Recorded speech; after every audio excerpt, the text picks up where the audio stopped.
جی بات کرتے ہیں جنگ کی، جہاں پر محکمہ پاک پی ڈبلیو کا ایس ڈی او نے خزانہ سرکار کو دونوں ہاتھوں سے لوٹنے لگا۔ کھل کر کرپشن کرنا ان کا وتیرہ ہے، کوئی پوچھنے والا نہیں، کرپٹ افیسر کے خلاف کارروائی کی جائے۔ عوامی و سماجی حلقوں نے مطالبہ کر دیا کہ محکمہ پاک پی ڈبلیو کے ایس ڈی او مار عمر دراز نامی کے زیر سائے حلقہ NA 115 میں ترقیاتی کام ہو رہے ہیں۔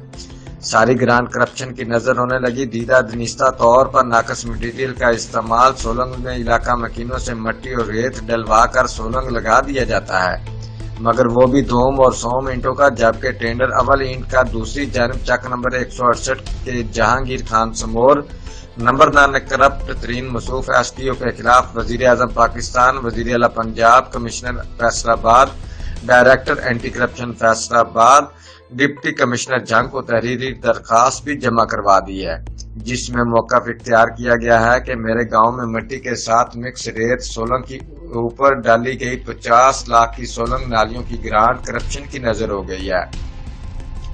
ناقص مٹیریل استعمال کیا گیا۔ اعلیٰ حکام سے مطالبہ کیا ہے کہ میرٹ پسند انکوائری کمیٹی تشکیل دے کر محکمہ پاک پی ڈبلیو کے کرپشن کے بےتاج بادشاہ ایس ڈی او مار عمر دراز کے زیر سائے حلقہ NA 115 میں چلنے والے کام یا کہ جو مکمل ہو گئے ان کو چیک کیا جائے۔ جرم ثابت ہونے پر نوکری سے برخاست کر کے لوٹی گئی رقم خزانہ سرکار میں جمع کروائی جائے۔ رپورٹ مار خالد وجرانہ، جیو ایکسپریس نیوز، جھنگ۔